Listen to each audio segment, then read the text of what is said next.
Бул мектеп окуучусу Бакыт. Ал өз энесинен эрте ажырап, өгөй эненин катаал запкысын көрүп, кыйын турмушта башынан өткөрүп жүрөт. Окууга барбай, кичинекейинен эмгекке тартылган баланын укугу чоңдор тарабынан бузулуп жаткандыгын билген мектеп жетекчилиги анын ата-энесине адам укуктарын түшүндүрүү менен Бакытты бул азаптан куткарышат. Мындай окуяны Дөң Арык айылындагы Калча атындагы инновациялык мектептин 5-классынын окуучулары театралдаштырышкан. Андагы ролдорду аткарган окуучулар өз сезимдерин мындайча бөлүшүштү. Кичинекей балдардын да, чоң балдардын өгөй энелер ошондой жолго барбаса экен. Биз өзүбүз абдан ыйлагыбыз келип, Бакыттын ролун аткарып жатканда, биз да ушундай жашоодо болбосун деген нерсе менен ушуну аткардык да.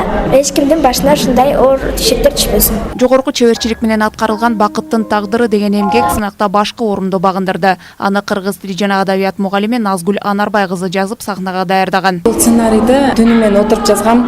Мага бир ушундай ой келди да, балким ушуну чагылдырсам, балдарымдын келечегине дагы, ушу балдарым кийин ушундай жолду балким тандабайт деген ойдо жаздым да. Бириккен Улуттар уюмунун адам укуктарын элге көчө театры аркылуу жеткирүү демилгеси 1 жыл мурда пилоттук түрдө Ноокат районунун 2 айылында ишке аша баштаган. Жарандардын укуктарын жайылтууда мындай ыкма жакшы натыйжа берип жаткандыгын Долбоордун укуктук эксперти Карыбек Жигитеков белгилейт. Билим берүү структурасында келип айтып атышат, башка мектептерде да ушундайды өткөрсөк жакшы болот эле дегендей кылып. Эми ал маселени биз дагы байкаштырып караштырып көрөбүз. Негизи бул абдан жакшы жинтик калып кеткен, себеби жерде балдар өзлөрүнүн гана укугун билбестен, ошондой эле жалпы эле ушул сот адилеттигине кандай кылып жетиш керек, мына ушул жүрүмдөр абдан жакшы камтылган да. Бул жерде балдар гана эмес, алардын ата-энелери дагы бул маселе боюнча абдан кабардар болушат экен. Мындан улам көчө театрын бардык мектептерге жайылтуу сунуштары түшүүдө. Муну Калча атындагы мектептин жетекчилиги дагы колдоого алууда. Эми балдардын эмгектерин эл чогулган жерлерде ата-энелерге көрсөтүү пландалып жаткандыгын аталган мектептин мүдүрү Жумагүл Алыбаева айтат. Укук маселелери боюнча